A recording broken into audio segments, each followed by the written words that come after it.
కాంతని సతి అగ్నితప్తమైనది మేను త్యాగమిచ్చి తాను నీలో లీనమైనది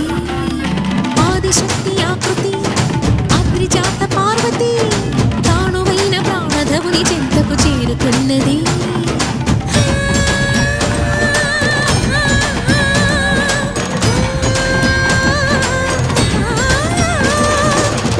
భువికి తరలించేలా ధరణి దివిని తలపించేలా